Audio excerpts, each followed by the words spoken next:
வணக்கம் மாணவர்களே.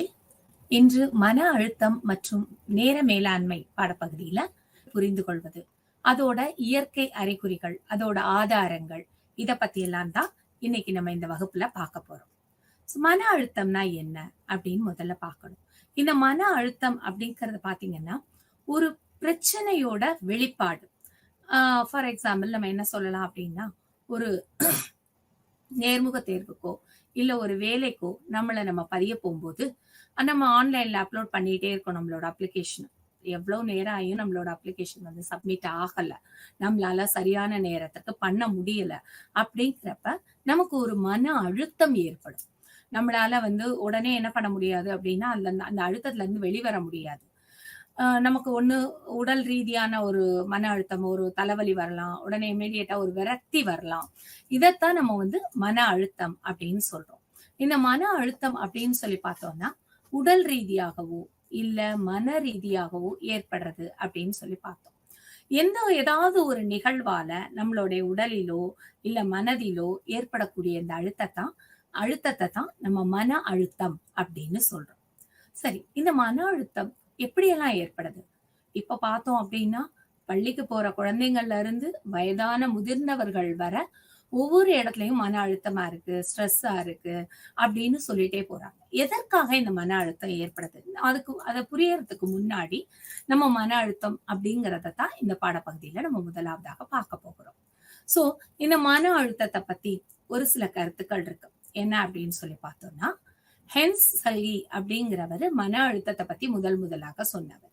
மன அழுத்தம்னா என்ன, அந்த மன அழுத்தம் வந்து எப்படி இருக்கும், இந்த மன அழுத்தம்ங்கிறது ஒரு குறிப்பிடத்தக்கது இல்ல, ஒவ்வொருத்தருக்கும் அது ஒவ்வொரு விதமாக வேறுபடும் அப்படிங்கறதான் அவர் விளக்கி இருக்காரு.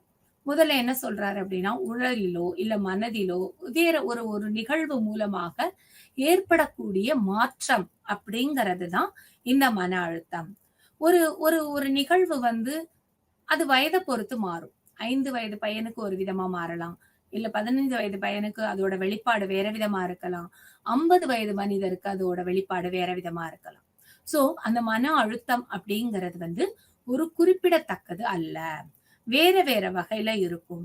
அந்த வேற வேற வகையானது எப்படியெல்லாம் வெளிப்படும் அப்படின்னா, உடல் மூலமாகவோ இல்ல மனதினுடைய எண்ணங்கள் மூலமாகவோ அது வந்து நமக்கு வெளிப்படும் அப்படிங்கிறதுதான் மன அழுத்தத்தை பொறுத்தவரை இயற்கையான கருத்துக்களாக சொல்லப்படுகிறது. சரி, இந்த மன அழுத்தம் எப்படியெல்லாம் வெளிப்படும்? மன அழுத்தத்தை நம்ம தெரிஞ்சுக்கிட்டோம். அந்த மன அழுத்தம் எப்படி வெளிப்படும் அப்படின்னா, ஒரு படபடப்பு ஏற்படும். நம்ம ரோட்ல போயிட்டு இருக்கோம், ஒரு வண்டியில போயிட்டு இருக்கோம். அந்த வண்டியில போகும்போது பார்த்தோம் அப்படின்னா ஒரு ஆக்சிடென்ட்டை பாக்குறோம்னா உடனே ஒரு படபடப்பு வந்துடும்.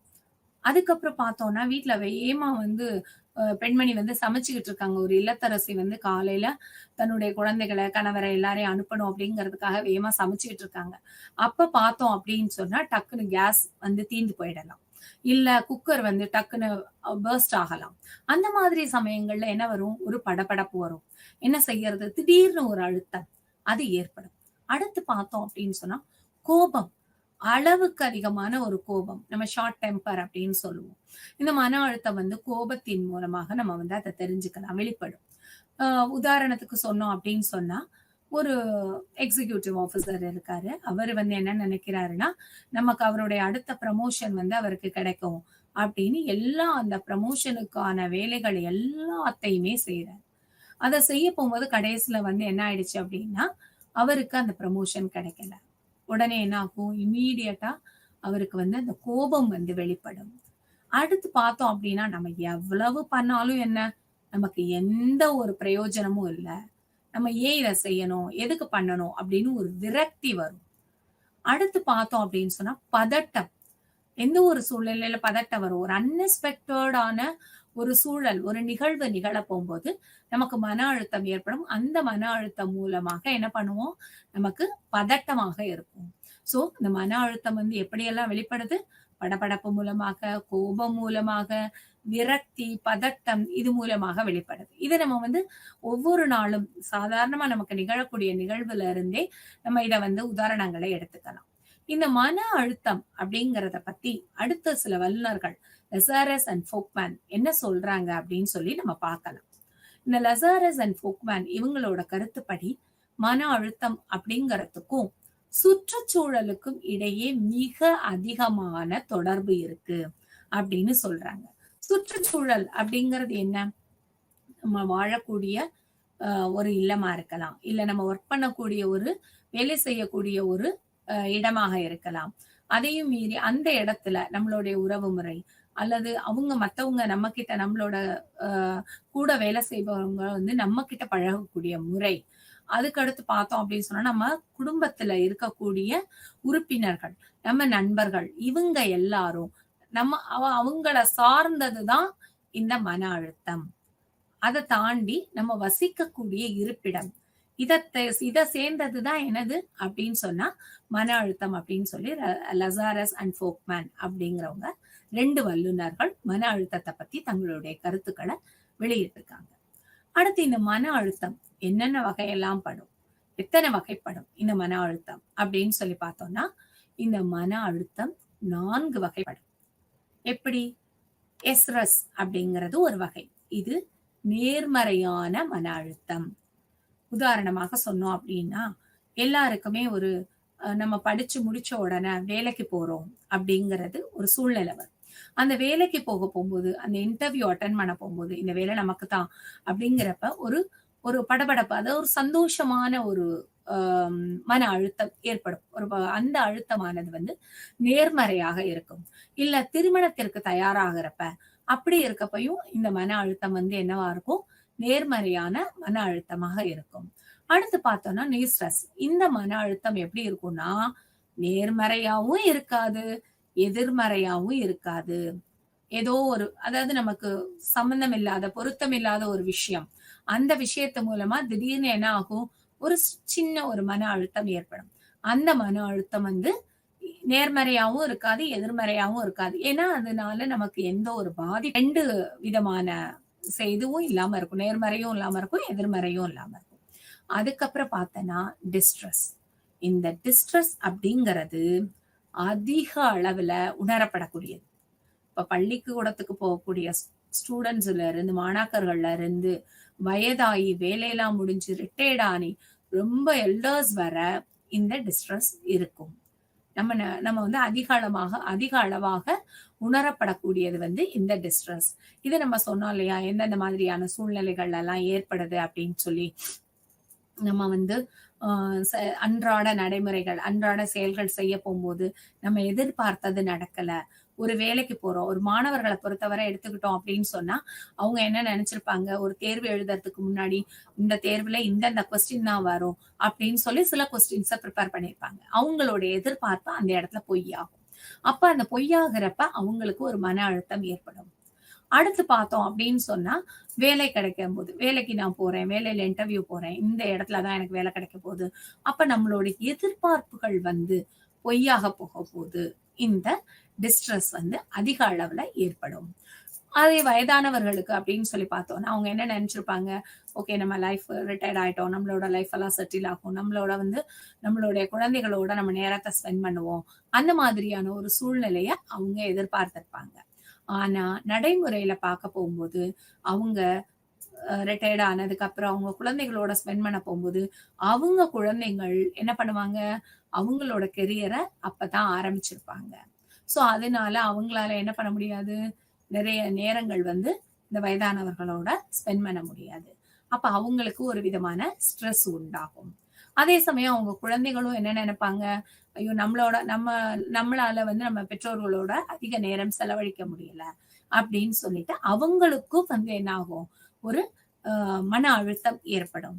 சோ இந்த டிஸ்ட்ரெஸ் தான் வந்து நமக்கு அதிக அளவுல ஏற்படக்கூடிய ஒரு மன அழுத்தம்.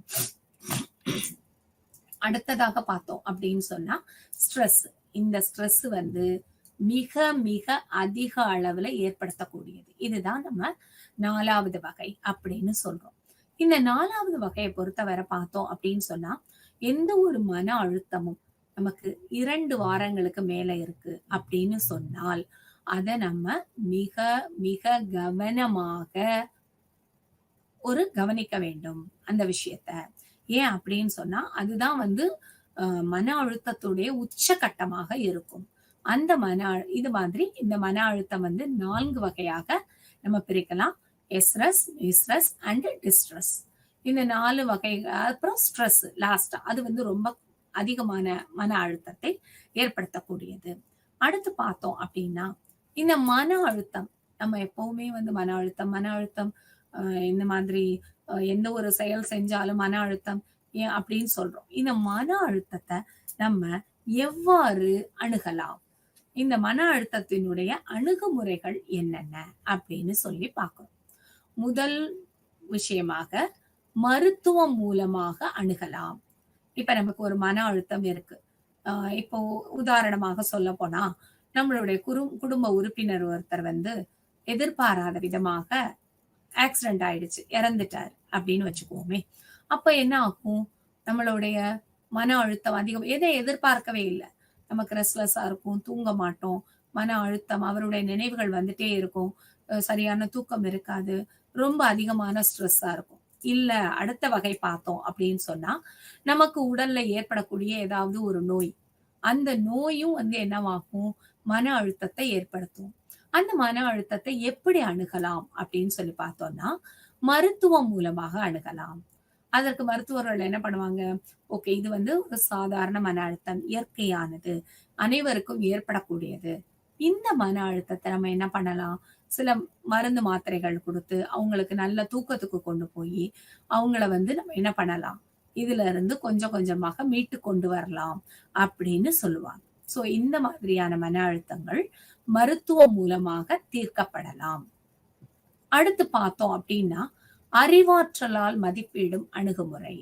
இந்த அறிவாற்றலால் மதிப்பீடும் அணுகுமுறை காக்னிட்டிவ் ஸ்கில்ஸ் அப்படின்னு சொல்லுவாங்க. ஒரு மன அழுத்தத்த எப்படி நம்ம அறிவு சார்ந்து அதை ஏற்படுத்துவது?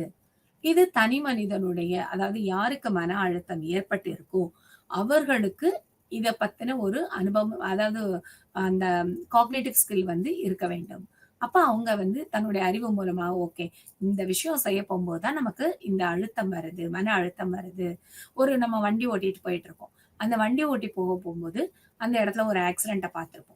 ஸோ ஆட்டோமேட்டிக்கா அந்த இடத்த டர்ன் பண்ண போம்போது என்ன ஆகும்? ஆஹா! இந்த இடத்துல தானே ஆக்சிடென்ட் ஆனது அப்படின்னு சொல்லி நமக்கு திடீர்னு ஒரு அழுத்தம் ஏற்படும். அந்த இடம் நெருங்க நெருங்க நம்மளால வந்து இயற்கையா சாதாரணமாக இருக்க முடியாது. ஒரு அசாதாரணமான சூழ்நிலை உருவாகும். அப்ப இத வந்து அந்த காக்னிட்டிவ் ஸ்கில் மூலமாக தன்னுடைய கணிப்பின் மூலமாக எப்படி நம்ம வந்து இத வந்து ஓகே, இத அவாய்ட் பண்ணலாம் அப்படின்னா, சிந்தனை வேற பக்கம் செயல்படுத்தலாம். இல்ல வேற ஒரு மாற்றுப்பாதை மூலமாக போகலாம். சோ ஒரு மன அழுத்தத்தையும் வந்து அறிவாற்றலால் மதிப்பீடும் அணுகுமுறை. தேர்வு எழுதக்கூடிய மாணவர்களை எடுத்துக்கலாம். இந்த தேர்வு எழுதக்கூடிய மாணவர்கள் வந்து ஓகே, நம்ம நமக்கு ஏன் இந்த ஸ்ட்ரெஸ் வந்தது? ஏன் இந்த மன அழுத்தம் வந்தது? நம்ம தேர்வுல மதிப்பு குறைஞ்சோம். அப்ப அந்த மதிப்பு குறையறதுக்கு அடிப்படை காரணம் என்ன? அப்படின்னு சொல்லி பார்த்தோம்னா, நம்ம சரியான முறையில அத திருப்புதல் செய்யவில்ல. ரிவிஷன் செய்யல. அப்ப அந்த ரிவிஷனுக்கான டைம் பிளான் போட்டோம். அப்ப அந்த தன்னுடைய அறிவாற்றலால் மன அழுத்தத்தை மதிப்பிட்டு, அத வந்து கிளியர் பண்றதுக்காக, அதிலிருந்து மீண்டு வருவதற்காக அணுகுமுறை தான் 2வதாக நம்ம சொன்னது அறிவாற்றலால் மதிப்பீடும் அணுகுமுறை. அடுத்து பார்த்தோம் அப்படின்னா, சுற்றுச்சூழல் மூலம் அணுகுமுறை. சுற்றுச்சூழலுக்கும் நம்ம ஏற்கனவே பார்த்தோம். 2 வல்லுனர்கள் என்ன சொல்லியிருக்காங்க அப்படின்னா, மன அழுத்தத்திற்கும் சுற்றுச்சூழலுக்கும் நெருங்கிய தொடர்பு உண்டு அப்படின்னு சொல்லியிருக்காங்க. அப்ப இந்த சுற்றுச்சூழல் மூலமா எப்படி அணுகலாம் அப்படின்னு பார்த்தோம்னா, இன்னைக்கு வந்து எம்என்சி கம்பெனிஸ் இருக்காங்க. அவங்க வந்து ஐடி ஃபீல்டுல ஒர்க் பண்றவங்க. இவங்க எல்லாருக்குமே என்ன செய்றாங்க? அதிகமான வேலைப்பளு இருக்கு. அப்ப அந்த அதிகமான வேலைப்பளு, ரொம்ப ஸ்ட்ரெஸ்ல இருக்காங்க. பர்ஸ்ட் ஆயிடுவாங்க. அப்ப அவங்கள எப்படி நம்ம இதுலருந்து வெளியில கொண்டு வரலாம்? அப்படின்னு சொல்லி பார்த்து இம்மீடியட்டா என்ன பண்ணுவாங்க? அவங்களுக்குன்னு ஒரு டூர் அரேஞ்ச் பண்ணுவாங்க. அவங்கள புத்தாக்க பயிற்சி நெறையா குடுக்குறாங்க. அப்ப அந்த டூர் போம்போது என்ன ஆகும்? தன்னுடைய நண்பர்கள் கூட, இல்ல ஃபேமிலி மூலமாக, நம்மளுடைய குடும்ப ந நபர்கள் மூலம் சேர்ந்து அவங்க போகும்போது என்ன ஆகுது அப்படின்னா, ஒரு புத்தாக்கம் கிடைக்குது. அப்ப அந்த சுற்றுச்சூழல் வந்து அவங்களுடைய மன அழுத்தத்தை போக்குகிறது. அப்ப சுற்றுச்சூழல் மூலம் என்ன செய்யலாம்? நம்ம ஒரு சின்ன அணுகுமுறை செய்யலாம். நம்மளே வீட்ல இருக்கோம். வீட்ல எல்லாரும் யாருமே இல்லாம நம்ம தனியா இருக்கோம். ஃபுல்லா எல்லா டோர் எல்லாம் க்ளோஸ் பண்ணியிருக்கு. ரொம்ப டம்பா திடீர்னு ஒரு அழுத்தம் ஏற்படும். என்ன, எல்லா நினைவுகளும் வரும். நம்ம என்னென்ன பண்ணோம், ஏது பண்ணோம் அப்படின்னு நினைவுகள், அந்த நினைவுகள் ஒரு குற்ற உணர்வோ எதுவோ ஏற்பட்டு, அந்த நினைவுகள் வந்து நமக்கு ஒரு மன அழுத்தத்தை ஏற்படுத்தும். அப்ப என்ன செய்யலாம்? உடனே வாங்க வெளில போயிட்டு வருவோம். அப்படின்னு சொல்லி நடந்து வெளியில போயிட்டு வர போகும்போது, அந்த சூழ்நிலைகள், வெளியில நடக்கக்கூடிய சூழ்நிலைகள், இல்ல நண்பர்கள பார்த்து பேசுறது, இல்ல பழைய இடங்களுக்கு போயிட்டு வர்றது. இதன் மூலமாக நம்ம என்ன செய்யலாம்? அந்த மன அழுத்தத்திலிருந்து நம்ம வெளிவரலாம். இதுதான் மன அழுத்தத்த சுற்றுச்சூழல் மூலமாக அணுகக்கூடிய முறை. அடுத்து பார்த்தோம் அப்படின்னா 4வது முறை மனோதத்துவ அணுகுமுறை. இதுக்கு நெறைய மனோதத்துவ நிபுணர்கள் இருக்காங்க. நம்ம அந்த மீண்டே வர முடியல. அந்த அதாவது நம்ம மிக அதிக அளவில் ஏற்படக்கூடிய ஸ்ட்ரெஸ் சொன்னோம் இல்லையா? மன அழுத்தம் பார்த்தோம் இல்லையா? அந்த மாதிரியான மன அழுத்தங்கள எப்படி வெளில வர்றது? அந்த வெளில வர்றதுக்கு மனோதத்துவ நிபுணர்களை அணுகி, அவங்க குடுக்கக்கூடிய அ கவுன்சிலிங்கு, ஆலோசனைகள் என்னென்னலாம் ஃபாலோ பண்ணணும், என்னென்னலாம் செய்யணும் அப்படின்னு அவங்க சொல்றாங்களோ, அதெல்லாம் நம்ம செய்யறப்ப, அந்த மன அழுத்தத்திலிருந்து நம்ம வெளில வந்துருவோம். இந்த மன அழுத்தம் எத்தன 4 வகையில நம்ம இந்த மன அழுத்தத்த அணுகலாம். 1 மருத்துவம் மூலமாக, அறிவாற்றல் மதிப்பிடக்கூடிய முறை மூலமாக, அடுத்து பார்த்தோம் அப்படின்னு சொன்னோம்னா, சுற்றுச்சூழல் மூலமாக நம்ம இந்த மன அழுத்தத்த வந்து என்ன பண்ணலாம்? அணுகுமுறை பண்ணலாம். அடுத்தது வந்து மனோதத்துவ அணுகுமுறை. மனோதத்துவ நிபுணர்கள் மூலமாக அவங்க அவங்க கொடுக்கக்கூடிய ஒரு கவுன்சிலிங், அதுக்கப்புறம் வந்து சில ஆலோசனைகள் என்னென்னலாம் அப்படின்னு பார்த்து, அதன் மூலமாக இந்த மன அழுத்தத்திலிருந்து நம்ம வெளியில வரலாம். இப்ப மன அழுத்தம் எல்லாருக்குமே மன அழுத்தம். நம்ம முதல்ல சொன்ன மாதிரி. பள்ளிக்கு கூட போகக்கூடிய மாணவர்கள்ல இருந்து வயதானவர்கள் வர மன அழுத்தங்கள் நெறையவே இருக்கு.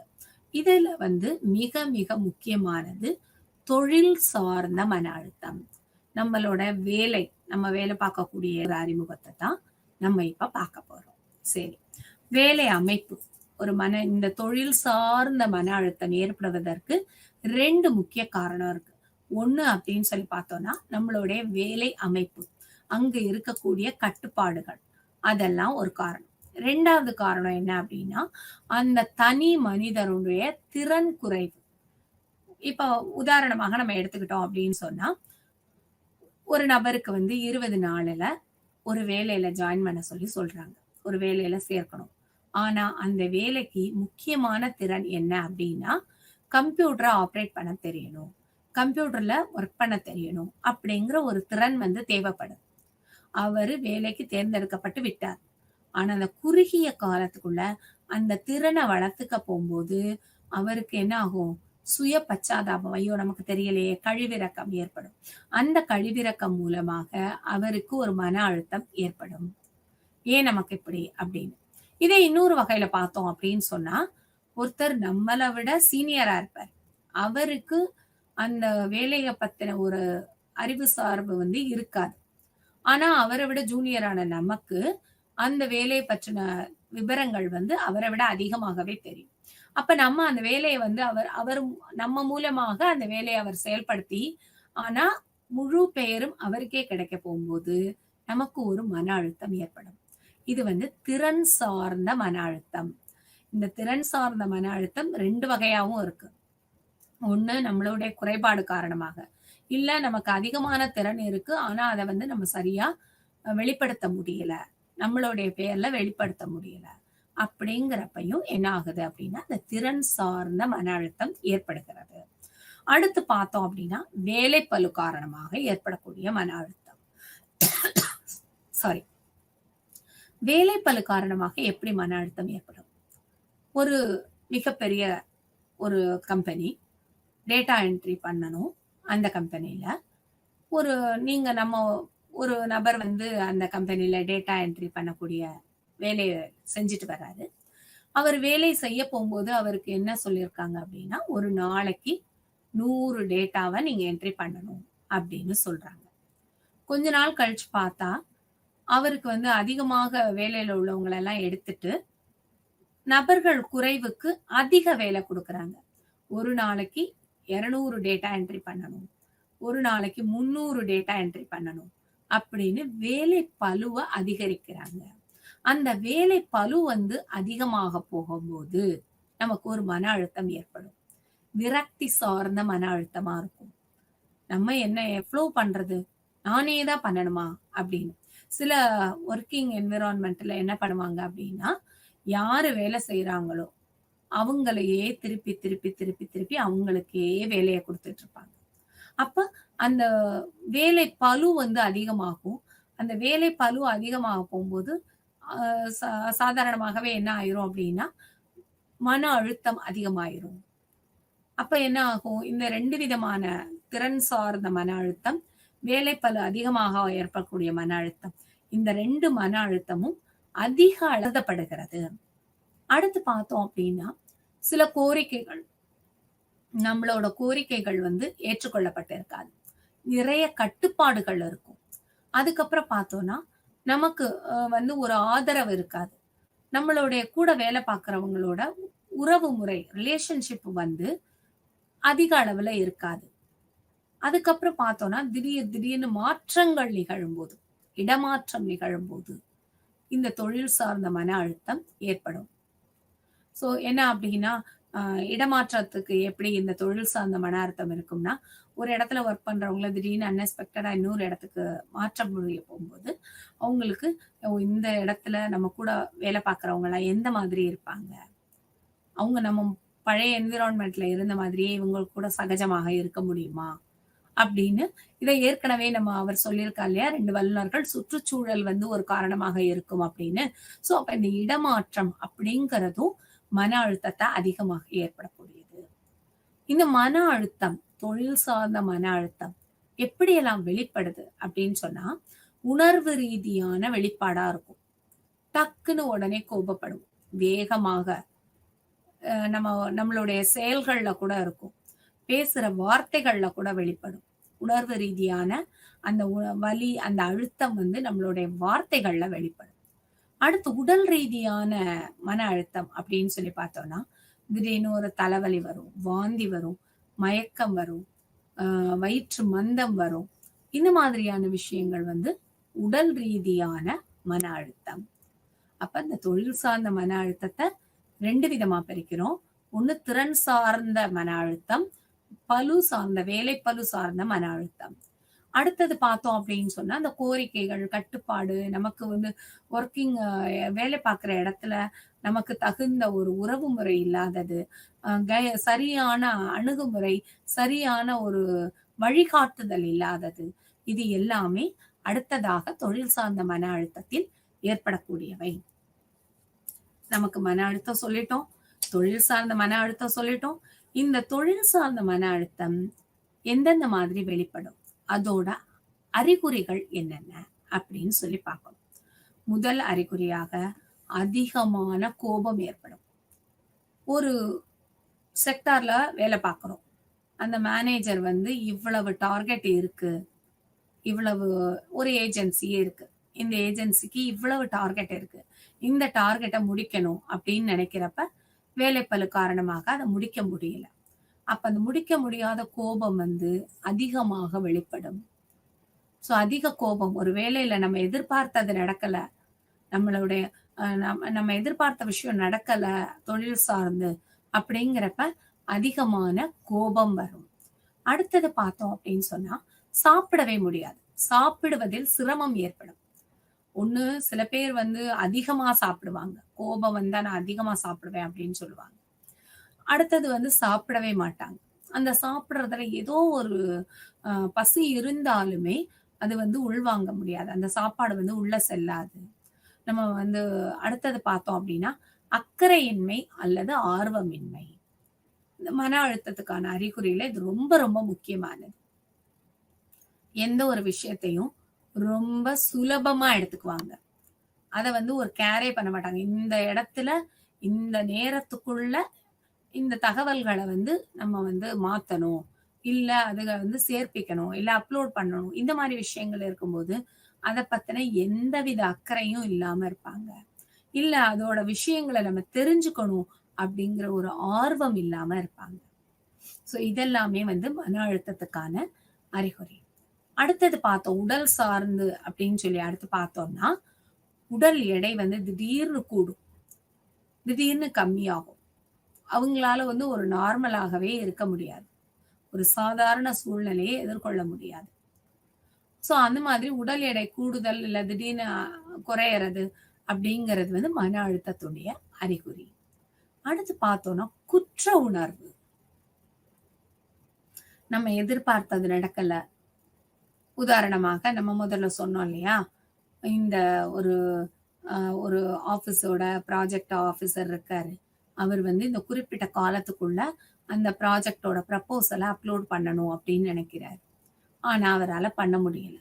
அந்த அழுத்தம். அதனால அந்த என்டயர் அம் அலுவலகமுமே சிரமப்பட போகுது அப்படின்னு நினைக்கிறப்ப, ஒரு குற்ற உணர்வு. நான் இப்படி செஞ்சிருக்கலாமோ! நான் சீக்கிரமே வந்து பண்ணியிருக்கலாமோ! இத்தன நாள் நான் வந்து சாதாரணமாக அத விட்டு விட்டேனே! அப்ப நான் வந்து மொத நாளே வச்சுக்கணும். லாஸ்ட் மினிட்ல எதையும் வச்சுக்க கூடாது. அப்படின்னு அந்த ஒரு கில்ட்டினஸ் வந்து இருந்துகிட்டே இருக்கும் அடிக்கடி. சோ அதுவும் இந்த மன அழுத்தத்துக்கான அறிகுறி.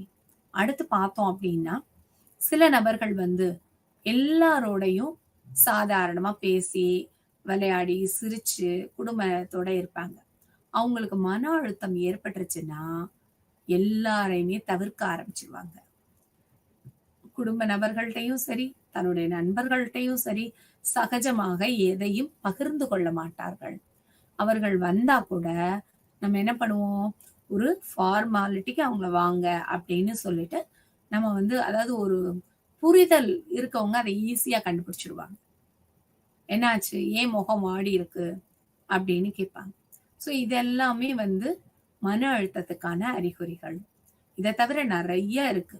அது மனிதர்களுக்கு மனிதர்கள் வந்து வேறுபடும். சில பேர் மன அழுத்தம் ஏற்பட்டா நெறைய தண்ணி குடிப்பாங்க. சில நபர்கள் வந்து மன அழுத்தம் ஏற்பட்டா நான் அதுலருந்து வெளியில வர்றேன் அப்படின்னு சொல்லி புகைப்பிடிக்க ஆரம்பிச்சுருவாங்க. தண்ணீர் அதாவது லிக்கர் சாப்பிட ஆரம்பிச்சுருவாங்க. ஸோ அந்த மன அழுத்தம் வந்து இதுலருந்து வெளியில வரணும் அப்படிங்கிறதுக்காக ஏகப்பட்ட வேலைகள செய்ற மாதிரி தன்னைத்தானே அதிகப்படியாக சிரமத்துக்குள்ள உள்ள கொண்டு போய்க்கிட்டு இருப்பாங்க. ஸோ அதிகமாக கருதக்கூடிய அறிகுறிகள் வந்து இந்த 6ம். அதிக கோபம், சாப்பிடுறதுல சிரமம், எதிலயுமே வந்து ஆர்வம் இல்லாம இருக்கிறது, அக்கறை இல்லாம இருக்கிறது, திடீர்னு உடல் எடை வந்து கூடக்கூடியது, தனக்குள்ளேயே ஒரு குற்ற உணர்வை ஏற்படுத்திக்க கூடியது. அவங்க வெளி உலகத்துக்கு வந்து என்ன சொன்னாலும், ஆறுதல்கள் சொன்னாலும், ஆனா தனக்குள்ள உணர்வு வந்து குற்றமாக சொல்லும். அடுத்து பார்த்தோம்னா, நம்ம ஃபேமிலி, ஃப்ரெண்ட்ஸ் எல்லாமே தான் மன அழுத்தத்திற்கான அறிகுறிகள். சரி, இந்த மன அழுத்தத்துக்கான அறிகுறிகள் இவ்வளவு அறிகுறிகள் பார்த்தோம். இது எத்தன வகைப்படும்? ஏன் இந்த மன மன அழுத்தத்தினுடைய அறிகுறிகள நம்ம வந்து பிரிக்கணும்? எத்தன வகையா பிரிக்கலாம்? அப்படின்னு சொல்லி பார்த்தா, 4 வகையாக பிரிக்கலாம். இந்த மன அழுத்தத்தினுடைய அறிகுறிகள 4 வகையாக பிரிக்கலாம். முதல்ல என்ன அப்படின்னு சொல்லி பார்த்தோம்னா, நடவடிக்கையில் மாற்றம். ஒரு மன அழுத்தம். ஒருத்தர் அலுவலகம் போகும்போது ரொம்ப நீட்டா ட்ரெஸ் பண்ணிட்டு போவாங்க. இல்லையா? எல்லாத்தையுமே டாப் டூ பாட்டம். இப்போ ஃபார் எக்ஸாம்பிள் நல்லா லென்த்தியான ஒரு நல்ல ஆடை, தூய்மையான ஆடை, நல்லா ஸ்ட்ரெஸ் பண்ணி அயர்ன் பண்ணது, இந்த மாதிரி ஆடைகள அணிஞ்சுட்டு போவாங்க. நல்ல உணவுகள எடுத்துட்டு போவாங்க. ஆனா, அவங்களுக்கு மன அழுத்தம் ஏற்பட்டுருச்சுன்னா என்ன பண்ணுவாங்க? அந்த ஆடையில கவனம் செலுத்த மாட்டாங்க. தன்னுடைய நடவடிக்கைகள நெறைய மாற்றங்கள ஏற்படுத்துவாங்க. எப்பவுமே வண்டி வேகமா ஓட்ட மாட்டாங்க. ஆனா, மன அழுத்தம் இருக்க போம்போது வேகமா வண்டி ஓட்டுவாங்க. ஸோ தன்னுடைய நடவடிக்கைகள்ல நெறைய மாற்றங்களை ஏற்படுத்தும். இந்த மன அழுத்தம். அடுத்தது பார்த்தோம் அப்படின்னா, அறிவுசார் அணுகுமுறை மாற்றம். இந்த அறிவுசார் அணுகுமுறை மாற்றத்த பத்தி ஏற்கனவே நம்ம பேசியிருக்கோம். Cognitive skill. ஒரு விஷயத்த ஒரு நல்லா அனலைஸ் பண்ணி ஒரு முடிவெடுக்க கூடியவங்களா இருப்பாங்க அவங்க. ஆஃபீஸ்ல ஏதோ ஒரு பிரச்சனை. தொழில் சார்ந்த பிரச்சனை. தொழில் சார்ந்த மன அழுத்தம்.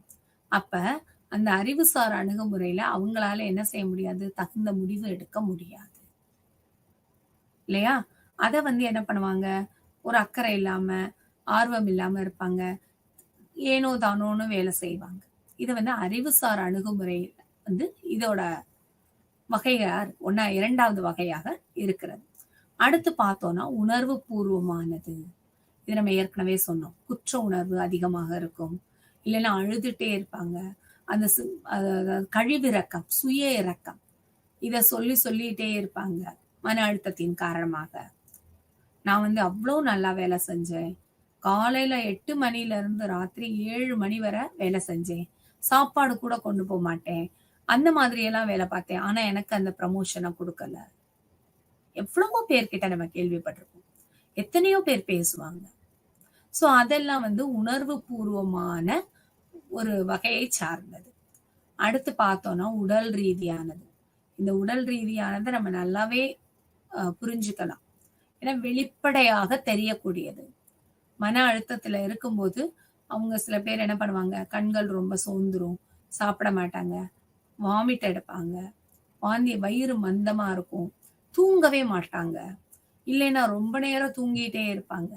அது மனிதருக்கு மனிதர் வேறுபடக்கூடியது இந்த மன அழுத்தம். ஸோ இந்த மன அழுத்தத்தினுடைய அறிகுறிகள நம்ம 4 வகையா பார்த்திருக்கோம். நடவடிக்கையில ஏற்படக்கூடிய மாற்றம், அறிவுசார் அணுகுமுறை மாற்றம், உணர்வு பூர்வமான ஒரு மாற்றம், அடுத்து பார்த்தோம்னா உடல் ரீதியான ஒரு மாற்றம் அப்படின்னு நம்ம 4 வகையா பார்க்கிறோம். மன அழுத்தம் பார்த்தோம், மன அழுத்தத்துடைய காரணங்கள் பார்த்தோம், அதோடைய வகைகள் பார்த்தோம், அதோடைய அறிகுறிகள் பார்த்தோம்.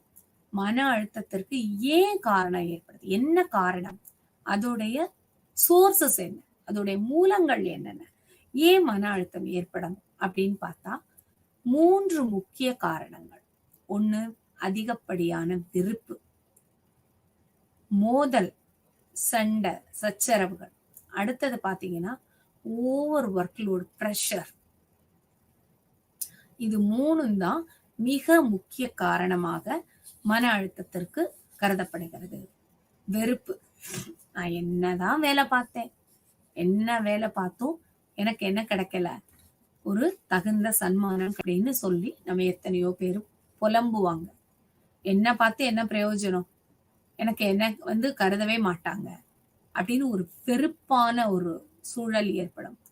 ஒரு சரியான ரெகனைசேஷன் இல்லாததுனால ஏற்படக்கூடிய ஒரு விஷயம் அந்த வெறுப்பு. அடுத்து பார்த்தோம் அப்படின்னா மோதல்கள். இந்த மோதல்கள் நம்ம தவிர்க்கவே முடியாது. ஒரு ஒரு என்விரான்மெண்ட்ல, ஒரு ஆபீஸ்ல ஒரு 10 பேர் வேலை பார்க்கும்போது நம்ம 5 விரலும் ஒன்னா இருக்கா? கிடையாது. ஒண்ணு ஒரு மாதிரி இருக்கு இல்லையா? அது மாதிரி சக மனிதர்களுடைய எண்ணங்களும் சக மனிதர்களுடைய சிந்தனைகளும் ஒன்னா இருக்காது. அது ஒரு மனிதரை பொறுத்தவரை மாறுபடும். ரொம்ப ரொம்ப கஷ்டமாதான் 2 மனிதர்களுடைய எண்ணங்கள் ஒரே மாதிரி இருக்கும். அப்ப எண்ணங்கள் நம்மளுடைய சிந்தனையும் மற்றவர்களுடைய சிந்தனையும் வேறுபட போகும்போது ஆட்டோமேட்டிக்காவே என்ன ஆகும்? மோதல்கள் அதிகமாகும்.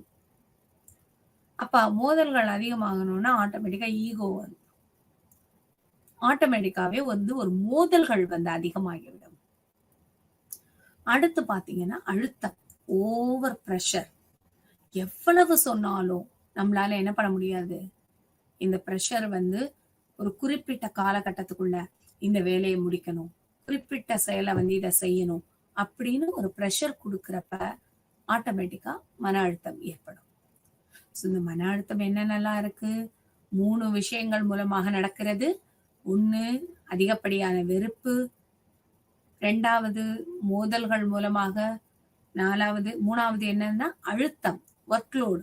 நம்ம முதல்ல சொன்னோம் இல்லையா, 100 டேட்டா என்ட்ரி பண்ணக்கூடிய ஒரு இடத்துல 200 டேட்டா, 250 டேட்டாவை ஒரு நாளைக்குள்ள கொடுக்க போகும்போது அந்த அழுத்தம் அதிகமாக ஏற்படும். இப்போ மார்க்கெட்டிங் ஏஜென்ட்ஸ் எல்லாம் பார்த்தோம் அப்படின்னு சொன்னா அவங்களுக்கெல்லாம் ஒரு கோல், ஒரு டார்கெட் ஃபிக்ஸ் பண்ணி வச்சிருப்பாங்க. இத்தனை மாதத்துக்குள்ள இத்தனை விஷயங்களை நீங்க செய்யணும் அப்படின்னு. அப்ப நம்ம அந்த டார்கெட்டை அச்சீவ் பண்ண முடியாட்டி நம்மளுடைய நினைச்சு வச்சிருக்கக்கூடிய அந்த செயலை நம்ம செய்ய முடியாதப்ப அதிகப்படியான அழுத்தம் ஏற்படுத்தப்படும். அந்த அழுத்தமும் இந்த மன அழுத்தத்திற்கான ஒரு காரணம். இப்ப மன அழுத்தத்துக்கு 3 வகையா நம்ம சொல்றோம். இந்த 3 காரணங்கள், மூலங்கள், சோர்சஸ் சொல்றோம். அதுக்கு காரணம், அதோட ஆதாரம் என்ன, அதுக்கான காரணங்கள் என்ன அப்படிங்கறத நம்ம ரொம்ப ரொம்ப முக்கியமாக பார்க்க வேண்டும். முதல்ல வந்து வெறுப்பு. இதுதான் நான் முதல்ல சொன்னேன்.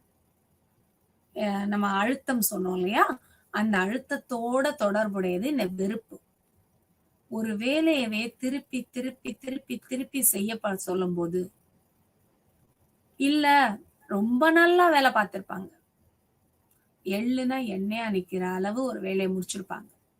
ஆனா, அந்த வேலைக்கு தகுந்த மரியாதை கிடைச்சிருக்காது. ஒரு இலக்க வந்து நிர்ணயிச்சு, அந்த இலக்க சார்ந்து நம்ம செயல்பட போம்போது, அதிகப்படியான நேரம் வந்து நம்ம ஒதுக்குற மாதிரி இருக்கும். அந்த அதிகப்படியான நேரம் ஒதுக்க போகும்போது, நமக்கு ஒரு சாதாரண மனிதனுக்கு வெறுப்பு அதிகமாகும். சோ அந்த வெறுப்பும் வந்து மன அழுத்தத்திற்கான ஒரு காரணமாக அமையும். மாணவர்கள் இருக்காங்க. அவங்களுக்கு வந்து திருப்பி, திருப்பி, திருப்பி, திருப்பி தேர்வுல நல்ல மதிப்பெண் பெறணுங்கிறதுக்காக அடிக்கடி தேர்வுகள் வைப்பாங்க. பொதுத் தேர்வுல மதிப்பெண் வரணும் அப்படிங்கிறதுக்காக நெறைய சிறு சிறு தேர்வுகள், திடீர்னு டெஸ்ட், ஸ்பாட் டெஸ்ட் வைப்பாங்க. பருவத் தேர்வு வைப்பாங்க. காலாண்டு, அரையாண்டு இப்படி எவ்வளவோ தேர்வுகள் வைப்பாங்க. அப்ப அந்த தேர்வை எழுதி, எழுதி, எழுதி ஒரு ஸ்டேஜ்ல சில மாணவர்களுக்கு பயங்கர வெறுப்பு வந்துரும். அதிகப்படியான வெறுப்பு வந்துரும். சோ அவங்களோட இலக்கு இதெல்லாம் வந்து என்ன ஆகும் அப்படின்னா, வயது சார்ந்து சில பேர வந்து அ தற்கொலை எண்ணத்துக்கு கூட தூண்ட ஆரம்பிச்சுரும். அதெல்லாம் நம்ம அடுத்தடுத்து பார்க்க போறோம். சோ அந்த வெறுப்பு வந்து இலக்கு சார்ந்து செயல்பட போம்போது, நீ தேர்வுல வந்து 500 மார்க்குக்கு 490 மார்க் எடுக்கணும் அப்படின்னு சொல்லி அவன பிரஷர் பண்ண போம்போது, அந்த படிப்பு மேல, மார்க் மேல அதிகமான வெறுப்பு வந்துரும். சோ அந்த வெறுப்பும் மன அழுத்தத்திற்கான ஒரு காரணம். அதுக்கு அடுத்து பார்த்தோம் அப்படின்னா, ஒரு மோட்டிவா செயல்படுறது. ஒரு நோக்கத்தோடயே மோதல்கள வந்து ஏற்படுத்துறது. இந்த மாதிரி விஷயங்கள் வந்து தொழில் சார்ந்த மன அழுத்தத்துல அதிக பங்கு வகிக்கிறது. 2 பேரு ஒரே நாள், ஒரே நேரத்துல ஜாயின் பண்ணியிருப்பாங்க ஒரு ஆஃபீஸ்ல. இவங்க முன்னாடி சைன் பண்ணியிருப்பாங்க, இவங்க பின்னாடி சைன் பண்ணியிருப்பாங்க. அப்ப ஆ ஆட்டோமேட்டிக்காவே என்ன ஆகும்? அவன் சீனியர், நான் ஜூனியர் அப்படிங்கிற ஒரு எண்ணம் வந்து வந்துரும். அந்த எண்ணம் வந்து உள்ளூர என்ன சொன்னாலுமே மோதல்களை ஏற்படுத்திக்கிட்டே இருக்கும். அந்த ரிலேஷன்ஷிப் வந்து சரியாக இருக்காது. இது ஒரு நபரோட மட்டும் இருக்காது. அனைத்து நபர்களோடையும் இருக்கும். எத்தனையோ திரைப்படங்கள்ல கூட இத காமிச்சிருக்காங்க. வந்து மோதல்கள் வந்து ஒரு மோட்டிவோட இருக்கக்கூடாது அப்படிங்கிறதுக்காக. அடுத்து பார்த்தோம் அப்படின்னா, அணுகுமுறை. இந்த அதாவது எப்படி வந்து இந்த மன அழுத்தத்த வந்து நம்ம அணுகலாம் அப்படின்னா, இதே அமைப்புள்ள வேற ஒரு இதுல வேலைய நம்ம தேடிக்கலாம். இல்ல அத தவிர்த்துக்கலாம். சோ இந்த மாரி மன அழுத்தத்துக்கு வந்து நம்ம இத வந்து ஒரு காரணங்களா வெறுப்பு, ஒரு நோக்கத்தோட செயல்படுறது, அதிகமான அழுத்தம் இதெல்லாம் நம்ம காரணமா சொல்லலாம். இதுதான் நம்ம இப்போ சொன்னோம் இல்லையா? அதுல இன்னொரு ஒரு விஷயம் மன அழுத்தத்துடைய ஆதாரமும், காரணங்களும் வந்து உறவில் மோதல் சொன்னோம். அடுத்த விஷயம் பொருளாதார பிரச்சனை. பணம் வந்து மிகப்பெரிய ஒரு தேவையாயிடுச்சு எல்லாருக்குமே. சில பேருடைய எண்ணம் வந்து பொருளாதாரம் சரியாக இருந்தால் எதையும் சாதிக்கலாம் அப்படின்னு. ஆனா அதே வந்து நடுத்தர வர்க்கத்துக்கோ, இல்ல பின் பின்தங்கிய வர்க்கத்தினருக்கோ எப்படி இருக்கும் அப்படின்னா, பொருளாதாரம் ஒரு மிகப்பெரிய பிரச்சனையா இருக்கும். 20 தேதி ஒரு தமிழ் பாட்டு கூட உண்டு இல்லையா? 1ல இருந்து 20 வரைக்கும் கொண்டாட்டம், 21ல இருந்து 30 வரைக்கும் திண்டாட்டம் அப்படின்னு. சோ, அப்ப அவங்களுக்கு எப்படி இருக்கும் அப்படின்னா, அந்த பொருளாதார பிரச்சனைகள அந்த பின்தங்கிய வர்க்கத்தினர் வந்து ஒவ்வொரு நாளும் அத ஃபேஸ் பண்ண போம்போது, அவங்களுக்கு அதிகப்படியான மன அழுத்தம் ஏற்படும். ஐயோ! குழந்தை பசிக்குதுன்னு சொல்லுது. நம்மளால இந்த பொருள் வாங்க முடியலையே. இந்த 1ஆம் தேதி சம்பளம் வந்தோனே வாங்கிருவோம் அப்படின்னு சொல்லுவோம். சோ, இந்த பொருளாதார பிரச்சனையும் வந்து மன அழுத்தத்துல மிகப்பெரிய பங்கு வகிக்குது. அடுத்து பார்த்தோம்னா உடல்நிலை சார்ந்த பிரச்சனை.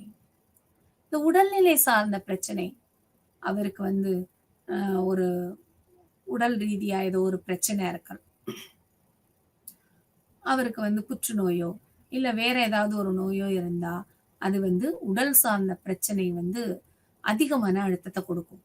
ஐயோ! நான் என்னோட வாழ்நாள் இவ்வளவுதானா? என்னால இதுலருந்து மீண்டு வர முடியாதா? என்னுடைய மனைவிய யார் பாப்பா? என்னுடைய கணவரை யார் பாப்பா? என்னுடைய குழந்தைகள யார் பாப்பா? அப்படின்னு மன அழுத்தம் வந்து நாளுக்கு நாள் அதிகரிச்சுட்டே போகும். இவ்ளோ பெரிய நோய் வந்துருச்சே! இந்த நோய நான் எப்படி சரி பண்ண போறேன்? இந்த நோய்க்கு வந்து என்னால வந்து செலவழிச்சு பார்க்க முடியுமா? அப்ப இந்த பொருளாதார பிரச்சனையும் இங்க கைகோர்க்குது. அடுத்தது என்ன ஆகும்? உறவுகள். என்ன வந்து இவனுக்கு உடம்பு முடியல. இனிமே இவனால என்ன ஆகப்போகுது? அப்படின்னு உறவுகளுக்குள்ளேயும் வந்து மோதல்கள் வரும். இல்ல இந்த சொத்து எனக்கு, அந்த சொத்து எனக்கு அப்படின்னு உறவுகளுக்குள்ளேயும் மோதல் வரும். அப்ப இந்த மன அழுத்தத்திற்கு இந்த 3 காரணங்களுமே பின்னி பிணைஞ்சது. ஒண்ணோட ஒண்ணு கைகோர்த்தும் நிக்கும், தனியாவும் நிக்கும். இந்த ஹென்றி சொன்ன மாதிரி, ஹென்றி மன அழுத்தத்த பத்தி முதல்ல சொன்னார் இல்லையா? அவருடைய அந்த வல்லுனருடைய அறிவுரை கருத்துப்படி நமக்கு ஒவ்வொரு மனிதருக்கும் ஒவ்வொரு விதமான மன அழுத்தம் ஏற்படும். அது வந்து ஒரே மாதிரி இருக்கணுங்கிற அவசியம் இல்ல. ஒரே மன அழுத்தம் ஏற்படலாம். இல்ல 3 மன அழுத்தங்களும் இப்ப மன அழுத்தத்த உறவில் மோதல், பொருளாதார பிரச்சனை, உடல் சார்ந்த பிரச்சனை, இத சொன்னோம் இல்லையா?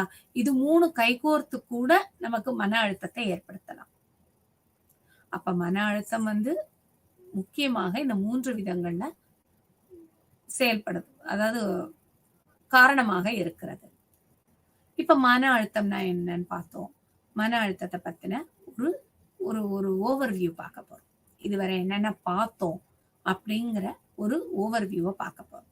அந்த ஓவர்வியூவ பார்க்கறதுக்கு முன்னாடி நம்ம வந்து உலக சுகாதார நிறுவனம் இருக்கு இல்லையா? அவங்க வந்து ஒரு ஆராய்ச்சி பண்றாங்க. மன அழுத்தத்த பத்தி. எந்த நோய் வந்து அதிகமான ஒரு இதுல இருக்கு. இப்ப பார்த்தோம் அப்படின்னா, கோவிட் நோய் கூட வந்து வந்து அதிகமான ஒரு மன அழுத்தத்தை ஏற்படுத்தியிருக்கு. நெறைய பேருக்கு. இந்த உடல் ரீதியான மன அழுத்தத்துக்கு அதையே வந்து உதாரணமாக கூட சொல்லலாம். கோவிட் ஏற்பட்டதுக்கு அப்புறம் ஒரு மனிதன வந்து தனி அறையில வச்சிருக்காங்க. இல்ல அவங்க குடும்ப உறவுகளே வந்து, "ஐயோ! உனக்கு கோவிட் இருக்கு. நீ வராத. பக்கத்துல வராத. கைய கழுவு. இத செய்யி. அ மாஸ்க் போட்டுக்கோ." அப்படின்னு அது நல்ல விஷயம் தான். அத திருப்பி, திருப்பி, திருப்பி, திருப்பி சொல்றப்ப, அந்த மன அழுத்தம் அதிகமாகும். நீ சாப்பிட்டது அவங்க சாப்பிட்டத எல்லாத்தையுமே தனியா வச்சுருவாங்க. அவங்க எடுத்துக்கிட்ட ட்ரெஸ்ஸு, அவங்க போட்டுக்கிற ட்ரெஸ்ஸு, இதெல்லாம் வந்து தனியா துணிய வந்து துவைப்பாங்க. அதெல்லாம் பார்க்குறப்ப அந்த மன அழுத்தம் வந்து அதிகமாகும். போகுது. புது புது நோய்கள் வருது. நிலைப்பாடுகள் மாறி மாதிரி நோய்கள் வருது. அப்ப அடுத்த 10 ஆண்டுகள்ல எந்த நோய் அதிகமாக இருக்கும்? அந்த நோய்க்கான ஒரு ரெமெடி என்ன? அப்படின்னு பார்க்கறதுக்காக ஒரு ஆராய்ச்சி பண்றாங்க. அந்த ஆராய்ச்சியோட முடிவுல என்ன தெரியுது அப்படின்னா, 2030ஆம் ஆண்டு மன அழுத்தம் மிகப்பெரிய நோயாக இருக்கும். மன அழுத்தம் மட்டும் தான் மிகப்பெரிய நோயாக இருக்கும். ஏன்னா இது வந்து உடல் சார்ந்து செயல்பட்டா கூட அதிகமாக மன ரீதியாக பாதிக்கப்படக்கூடியது. நெறைய பேருக்கு சுய பச்சாதாபங்கள் வரும். மன அழுத்தம் ஏற்பட போம்போது. இல்ல சில பேருக்கு வந்து அந்த உறவுகள், முறைகள் எல்லாமே விரிஞ்சு ஒண்ணும் இல்லாம போகும். சோ இந்த மன அழுத்தம் வந்து மிகப்பெரிய நோயாக இன்னும் ஒரு 10 ஆண்டுகள்ல இருக்கும். அப்ப இந்த மன அழுத்தத்துக்கு போக்கக்கூடிய தீர்வு அத அத போக்கக்கூடிய தீர்வு என்ன? அப்படின்னு சொல்லி பார்க்கணும். இந்த மன அழுத்தம்ங்கிறது தனி மனிதனை சார்ந்தது. அவனுடைய செயல்பாடுகள். தனி மனிதன் வந்து எவ்வாறு ஒரு பிரச்சனைய கைக்கொள்றான் அப்படிங்கிறத பொறுத்து தான் இந்த மன அழுத்தம் வந்து ஏற்படும். இந்த மன அழுத்தம் வந்து அடுத்தது பார்த்தோம் அப்படின்னு சொன்னா, ஒரு வாழ்க்கை பாதை திடீரென்று மாற்றப்பட போம்போது, நம்மளுடைய வாழ்க்கை பாதை இப்படித்தான் நம்ம போகணும் அப்படின்னு ஒரு வாழ்க்கை பாதைய நம்ம நினைச்சு வச்சிருப்போம். நான் வந்து இன்ஜினியரிங் தான் போகணும். இல்ல நான் நீட் எக்ஸாம் தான் எழுதணும். நீட்ல எழுதி டாக்டர் ஆகி நான் இப்படி படிப்பேன், அப்படி படிப்பேன்னு பல கனவுகளை குழந்தைகள் கொண்டிருப்பாங்க. ஆனா, அது ஏமாற்றப்பட போகும்போது, இல்ல நீட்ல கிடைக்கல, இவ்வளவுதான் கட் ஆஃப் வந்திருக்கு அப்படின்னு ஒரு ஏமாற்றம் ஏற்பட போகுது. இந்த மன அழுத்தம் அதிகமாக ஆகும். அந்த நம்ம வாழ்க்கை பாதை நமக்குன்னு நம்ம ஒரு வாழ்க்கை பாதைய நினைச்சிருப்போம். அந்த வாழ்க்கை பாதை மாற்றி அமைக்கு இயற்கையோ, கடவுளோ ஏதோ ஒண்ணு நம்ம அதுக்குள்ள போக போறதில்ல. நம்மளால தாங்க முடியாது. அப்ப இந்த மன அழுத்தம் அதிகமாக ஏற்படும். இல்லையா? அதுக்கு அடுத்து பார்த்தோம்னா, இன்னொரு விஷயம், எந்த ஒரு மன அழுத்தமுமே 2 வாரங்களுக்கு மேல இருந்தால், அந்த மன அழுத்தத்த நம்ம ரொம்ப ரொம்ப கூர்ந்து கவனிக்க வேண்டும். 2 வாரங்களுக்கு மேல இருக்கக்கூடிய மன அழுத்தம், மிகப்பெரிய பிரச்சனையில நம்மள கொண்டு போய் விட்டுரும். அப்பதான் நமக்கு என்ன தேவை? ஒரு 4 அணுகுமுறை பார்த்தோம் இல்லையா? மருத்துவம் மூலமாக, இல்லன்னா மனோதத்துவ நிபுணர் மூலமாக, இல்ல நம்மளுடைய அறிவு சார்ந்த திறன் மூலமாக ஒரு 4 முறை பார்த்தோம். அது மூலமாக என்ன செய்யணும்? நம்ம அந்த மன அழுத்தத்திலிருந்து மீண்டு வருவதற்கு செயல்பட வேண்டும். அப்ப அந்த மன அழுத்தம்ங்கிறது 2 வாரங்களுக்கு மேல நீடிச்சா, அது மிகப்பெரிய தொந்தரவ நமக்கு குடுக்கும். அடுத்து பார்த்தோம் அப்படின்னா, முதல்லே பார்த்ததுதான். இந்த மன அழுத்தம் உடல் ரீதியாகவோ, இல்ல மன ரீதியாகவோ இருக்கக்கூடியது. இதோட அறிகுறிகள் அளவுக்கு அதிகமான கோபம், அளவுக்கு அதிகமான வெறுப்பு, விரக்தி, படபடப்பு.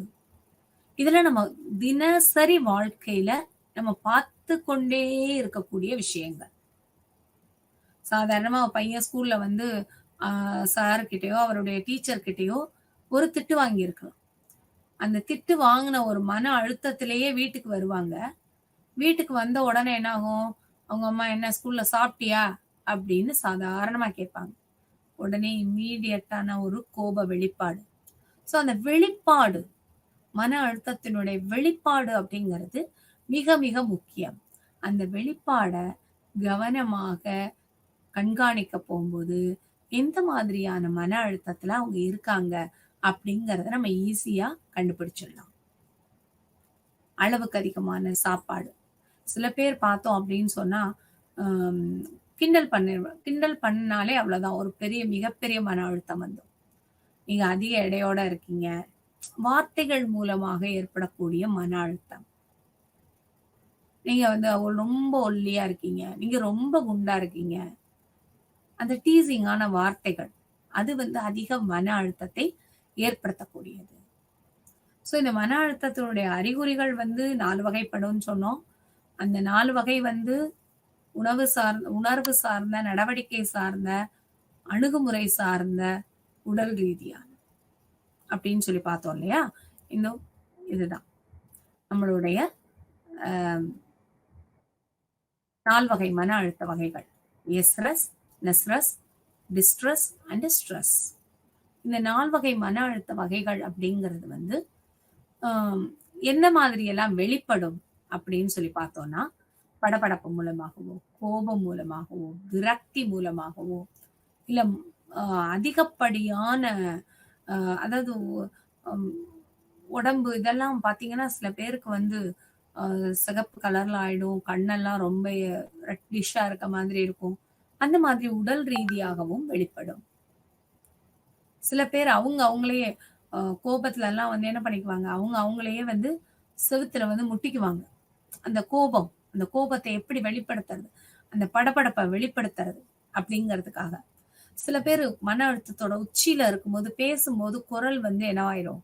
ஆட்டோமேட்டிக்கா அவங்களுக்கு கம்மியாயிடும். குரல் கம்மி பேசவே முடியாத சூழ்நிலைக்கு வருவாங்க. சில பேருக்கு விரக்தியோட உச்சத்துல இருப்பாங்க. நான் எவ்வளவு வேலை பார்த்தேன். எல்லாமே கும்பிட்டேனே. உதாரணத்துக்கு சொல்லணும் அப்டின்னா, இறந்தவர்களோட வீட்லலாம் ஒரு எதிர்பாராத ஒரு மரணமா இருக்கு அப்டின்னா, அந்த விரக்தியோட உச்சியில சொல்லுவாங்க.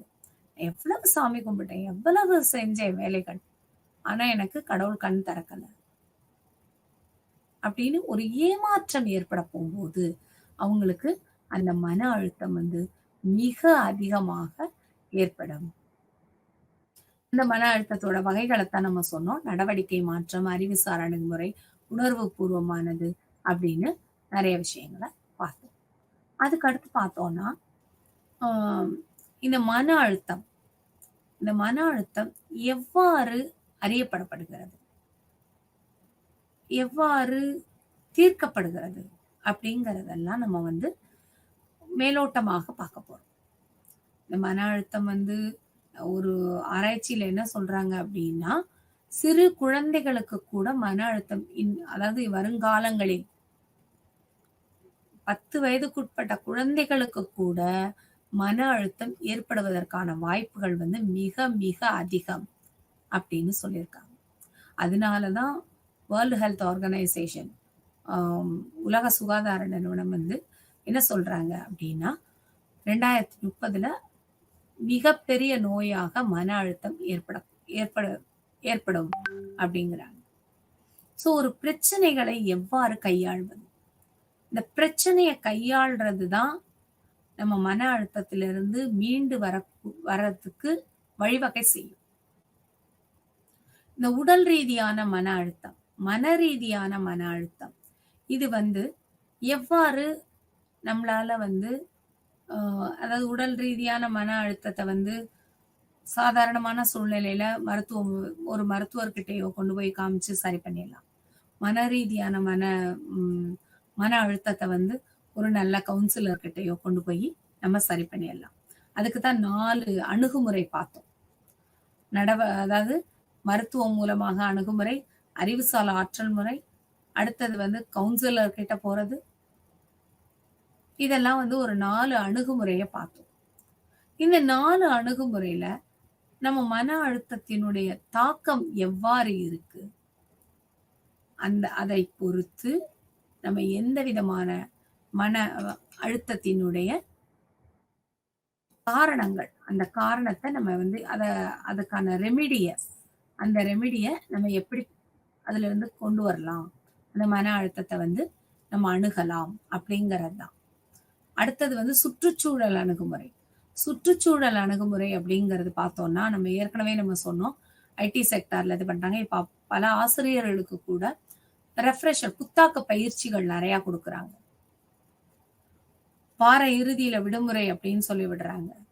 அப்ப அதெல்லாம் புத்தாக்க பயிற்சியா கொடுக்க போகும்போது, நம்ம உடனே அவங்கள என்ன பண்ணுவாங்க, வேற ஒரு இடத்திற்கு மாற்றி, அவங்களுடைய சுற்றுச்சூழல மாற்றுவாங்க. வேற கிளாஸ் போகலாம் அப்படின்னு. ஸோ அந்த மாற்றம் ஏற்பட போகும்போது, புது புது முகங்களை பார்க்கும்போது, அந்த மன அழுத்தம் வந்து குறைவதற்கான வாய்ப்பு உண்டு.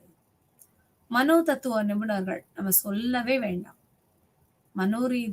மனோதத்துவ நிபுணர்கள் வந்து எப்படி இந்த மன அழுத்தத்த வந்து அவங்க வந்து முதல்ல அசஸ் பண்ணுவாங்க. எந்த மாதிரியான மன அழுத்தம்? நெறைய பேச விடுவாங்க. They are the very good listeners. அவங்க பேசுனத கேட்டு அப்சர்வ் பண்ணி ஒவ்வொரு வார்த்தைகளோட வெளிப்பாடையும் வச்சு அவங்க எந்த நிலையில் இருக்கிறாங்க?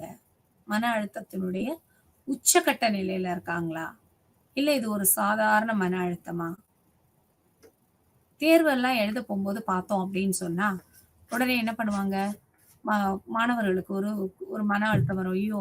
எக்ஸாம் மொத குடுக்க போகும்போது, தேர்வு எழுத போகும்போது கொஸ்டின் பேப்பர் கையில குடுக்க போகும்போது ஒரு படபடப்பு ஏற்படும். அந்த படபடப்பு ஏற்பட்டதுக்கு அப்புறம் என்ன பண்ணுவாங்க? கொஸ்டின பார்த்து, அப்பாடி முதல் கொஸ்டின் தெரிஞ்சது, 2வது கொஸ்டின் தெரிஞ்சது அப்படின்னு சொல்லுவாங்க. அதுக்கப்புறம் தெரியாத ஒரு கொஸ்டின் வரப்போகும்போது ஒண்ணுமே பண்ணலையே அப்படின்னு ஒரு அழுத்தம், ஒரு ஸ்ட்ரெஸ். இதெல்லாம் வந்து தற்காலிகமான ஒரு மன அழுத்தம். சோ இந்த தற்காலிகமான மன அழுத்தத்திற்கு என்ன பண்ணணும்? இதுக்கு வந்து அறிவு சார்ந்த அணுகுமுறை போதும். உடல் ரீதியான மன அழுத்தம் இருக்கு. தூக்கமின்மையே ஒரு மிகப்பெரிய அழுத்தத்தை ஏற்படுத்தும். அப்ப அந்த தூக்கமின்மைக்கு என்ன பண்ணலாம்? மருத்துவம் சார்ந்து அதை வந்து நம்ம அணுகலாம். சில பேருக்கு வந்து நல்ல ஒரு கவுன்சிலிங் தேவைப்படும். முடிவு எடுப்பதுல தடுமாற்றம் ஏற்படும். அந்த முடிவு எடுக்கிறதுல தடுமாற்றம் ஏற்பட போகும்போது, அவங்களுக்கு ஒரு மிகப்பெரிய மன அழுத்தம் ஏற்படும். அந்த மன அழுத்தத்துக்கு ஆலோசனை தகுந்ததாக இருக்கும். அடுத்து பார்த்தோம் அப்படின்னு சொன்னா, நிபுணர்கள், அதாவது இந்த எக்ஸ்ட்ரீம் லெவல் ஸ்ட்ரெஸ் மிக அதிக அளவில் பாதிக்கப்பட்டதுன்னு சொல்லி பார்த்தோம் இல்லையா? அந்த எக்ஸ்ட்ரீம் லெவல்ல இருக்கக்கூடிய மன அழுத்தத்திற்கு நிபுணர்கள் கிட்ட போகலாம். ஸோ இந்த 4 விதமா மன அழுத்தத்த பார்த்திருக்கோம். மன அழுத்தம்னா நம்ம என்னென்னலாம் இன்னைக்கு பார்த்திருக்கோம் அப்படின்னா, மன அழுத்தம்னா என்ன? ஒரு பிரச்சனையோட வெளிப்பாடு. அந்த அந்த பிரச்சனையை கையாளத் தெரியாதப்ப ஏற்படக்கூடிய ஒரு அழுத்தம். இத நம்ம மன அழுத்தம் அப்படின்னு சொல்றோம். இந்த மன அழுத்தம் வந்து 2 விதமா இருக்கு. ஒண்ணு மன ரீதியானது. இதுல வந்து திடீர்னு நமக்கு ஒரு சந்தேகம் வரலாம். மன அழுத்தம்னு சொல்றோம். அப்ப மன ரீதியானது ஏன்? உடல் ரீதியானது ஏன்? இது ஏன்? இதுல என்ன வித்தியாசம்? அப்படின்னு கேட்கலாம். உடல் பாதிப்பு ஏற்பட்டு அதன் மூலமாக நம்மளுடைய மனம் பாதிக்கப்பட்டால் அது ஒரு காரணம் இருக்கு. இல்ல ஒரு மன அழுத்தத்தினுடைய வெளிப்பாடு உடல் மூலமாக தெரிந்தால், அதிக மன அழுத்தத்துல இருக்கும்போது தலைவலி வரும். சில பேர் வாமிட் எடுப்பாங்க. சில பேர் மயக்கம் போட்டே விழுவாங்க. எத்தனையோ எக்ஸாமுக்கு பசங்க எழுத போகும்போது என்ன பண்ணியிருக்காங்க? டக்குன்னு மயக்கம் போட்டு விழுந்துருவாங்க. இல்ல ஒரு இன்டர்வியூ அட்டெண்ட் பண்ண போறாங்க. அந்த இன்டர்வியூ அட்டெண்ட் பண்ண போறப்ப, அதுதான் நம்ம வந்து எஸ்ட்ரஸ் முறையில பார்த்தோம். ஒரு பாசிட்டிவ் நேர்மறையானது மன அழுத்தம் அப்படின்னு சொல்லி. அத பார்க்க போகும்போது இம்மீடியட்டா என்ன ஆகும்? அவங்களுக்கு ஒரு படபடப்பு வரும். அந்த படபடப்பு அதிகமாக போம்போது, அது எஸ்ட்ரஸ்ல இருந்து ஸ்ட்ரெஸ்ஸா மாறிடும். 3வது வகைக்கு வந்துரும். அப்ப அவங்களுக்கு என்ன ஆயிடும்? உடனே மன அழுத்தம் அதிகமாக வந்துடும். சரியா? இப்ப மன அழுத்தம்னா என்னன்னு பார்த்தோம். மன அழுத்தத்துடைய வகைகள் என்னென்னன்னு பார்த்தோம். மன அழுத்தம் எவ்வாறெல்லாம் வெளிப்படுதுன்னு பார்த்தோம். அந்த மன அழுத்தத்த எந்த அளவுல அணுகணும்? எப்படி அணுகணும்? அப்படிங்கிறதெல்லாம் நம்ம பார்த்தோம். ஸோ இந்த மன அழுத்தத்துக்கு வந்து இப்போ நெறைய வகுப்புகள் கூட போய்க்கிட்டு இருக்கு. எப்படி how to come out from stress? என்ன விதமான ஸ்ட்ரெஸ் இருக்கு? அதுலருந்து எப்படி தனிப்பட்ட வகுப்புகள். இத வந்து அப்படியே ஒரு பிசினஸா கூட ஆக்குற மாதிரியான சூழ்நிலைகள்லாம் நெறைய வந்துடுச்சு. ஏன்னா, அவ்வளவு ஒரு முக்கியமானது மன அழுத்தம். நம்மளுடைய மன ஆரோக்கியம் அப்படிங்கிறது தனிப்பட்ட மனிதனை சார்ந்தது மட்டுமல்ல, அந்த சமூகத்தையும் ஆரோக்கியமா வச்சுக்கும். அப்ப அந்த சமூகத்தை ஆரோக்கியமா வச்சுக்கிறதுக்கும், மன அழுத்தத்த போக்குறதுக்கான ஒரு அவுட்லைன தான் நம்ம இன்னைக்கு பார்த்திருக்கோம். ஸோ அடுத்ததாக நம்ம என்ன பார்க்க போறோம் அப்படின்னா, இந்த மன அழுத்தத்த எப்படி வெளி அ தீர்க்கிறது? மன அழுத்தத்துக்கும், நேரத்துக்கும் என்ன சம்பந்தம்? நேரத்தினால மன அழுத்தம் வருதா? அப்படிங்கிறதெல்லாம் நம்ம அடுத்த வகுப்புல பார்க்க போறோம். ஸோ மன அழுத்தம்ங்கிறத பத்தி நம்ம நெறையவே பேசிட்டோம். அந்த மன அழுத்தத்த பத்தின ஒரு தெளிவான ஒரு கருத்து உங்களுக்கு ஏற்பட்டிருக்கும் அப்படின்னு நம்புறேன்.